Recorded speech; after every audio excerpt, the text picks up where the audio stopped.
All right. What's going on, everybody? It is December 30th, 2024.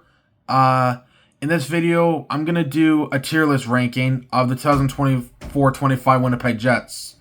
On how well they've been this season, while not how they, you know what I mean. Like, you got faces of the franchise, great, solid men, respectfully get off the team. I think we all know where we're saving that for. But yeah, let's hope we enjoy. Starting with Mark Scheifele. I got two Mark Scheifele's because of the typo and two Alex I follows around here. So yeah, my mistake. Mark Scheifele, I don't care what anyone says, he's going faces of the franchise. Like, he's a huge reason, like, where we are today. Not the reason, but at least one of them.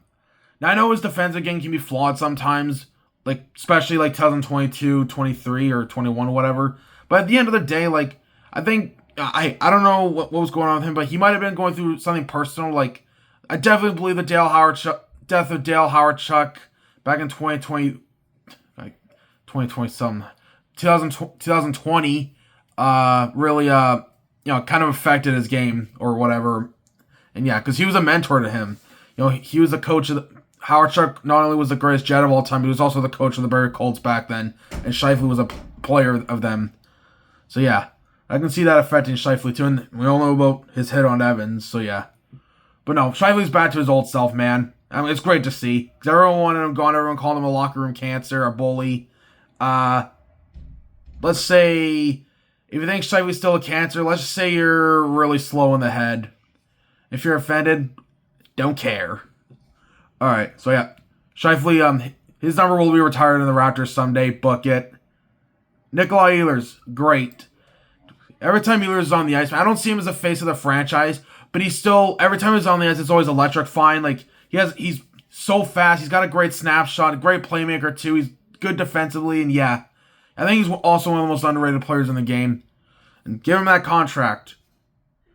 Oh, we all know where this man's going. Sorry, Helly, but I think Hellebuck's going to be number one.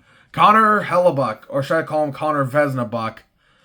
Oh, what can I say about this, man? He's been the best goalie in the league since, at least one of them, since 2017-18. Well, he was a Vezina candidate that season too, in his sophomore year. Now, in his rookie year, he was not the best, which was 16-17. But he actually had some NHL experience the season before in 2015-16, which was Nikolai Ehlers' rookie year.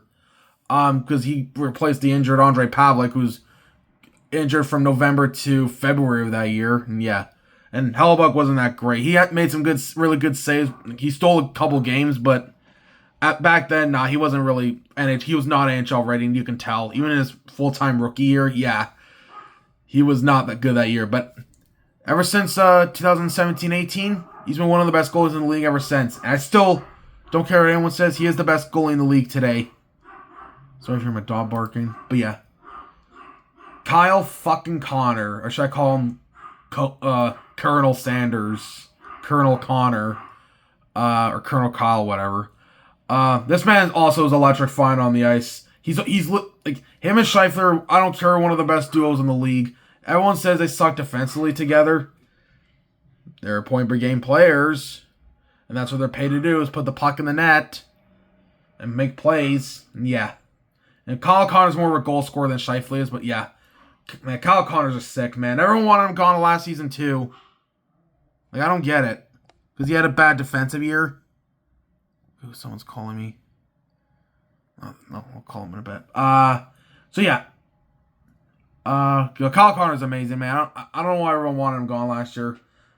But I think the hit on, what's his face, his knee-on-knee collision with Ryan Strome last year, that really affected his play, and you can tell. So yeah, Kyle Connor's amazing. Morgan Barron. Definitely not respectfully good on things. He's been solid. I'm gonna get hate for this, but even though he's only has 4 goals or 3 goals, whatever. Yeah, 3 goals? Yeah, 3 goals on the year or whatever. He's still really solid on the ice. He's good defensively. He gets hard on the forecheck. And yeah, he's a really solid fourth-line player. Thank you, Rangers, by the way. Mason Appleton. I have mixed reviews on Appleton. Sometimes I like him. Sometimes I'm just okay with getting rid of him. But this is tough. Yeah, I like Appleton, but he's been solid. I'll put him in a solid tier because he's a really good third-line player.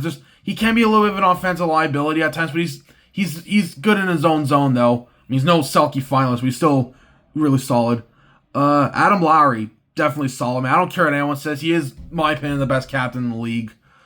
This man's the heart and soul of the team. Like, he's so... Like, he's not only is good defensively, he's physical. Just, he does the little things right. Nino Niederreiter. I'm going to put him in the... maybe... Jeez, this is tough. I'll put him in the solid tier. Even though he's more of a point-per-game player when he was with Minnesota or whatever, or Carolina. But, man, he's... This is the best third line in the NHL. Niederreiter, Lowry, and Appleton. Man, love it. Niederreiter is physical to me. I believe he leads the Jets in hits this season, so yeah. He's just... He gets in the dirty areas, too, is what I love about him. Cole Perfetti. Now, I know he's supposed to be a point-per-game guy, but I still see him doing great things on the ice, too, though. Like, he's a great playmaker. Even when the puck's not going in the net, he's still doing the little things right. Yes, actually, from now, I'll just demote him to solid. Just for now. Because I can see him becoming a late bloomer. Like, look, I see people, like, getting on his ass on Twitter, this one rant, like, I'm not sold on him or whatever, or he's overrated, just an example.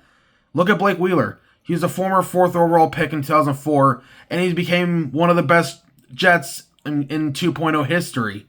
So, yeah, I'm not worried about Perfetti. But I'm just going to put him in the solid tier list for now. Vladislav Nemesnikov. He's another guy I really like. I don't like him as a full-time second-line center, but just like Niederreiter or Iafallo, whatever, you can put him anywhere in the lineup, he'll succeed. And yeah, he has good chemistry with the Ehlers and Perfetti.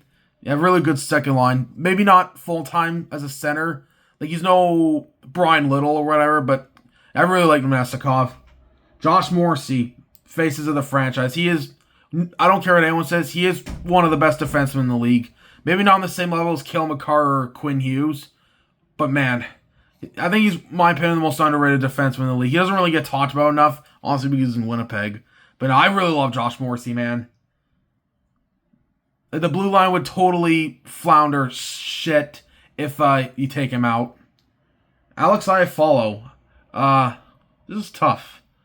That's solid. I really like Alex Iafallo, man. He's not a point-per-game guy. People complain about him on Twitter sometimes, but guys, he's one of those forwards that's just like Morgan Barron or whatever. He's not really paid to put the puck in the net. He's more paid to play defense and physical stuff. That's what Alex Iafallo does. I really like him in that department. Now, the only time he's a point-per-game guy is when he's with LA and he's playing with Kopitar, because you can put anyone with Kopitar that looks solid. Eric Comrie.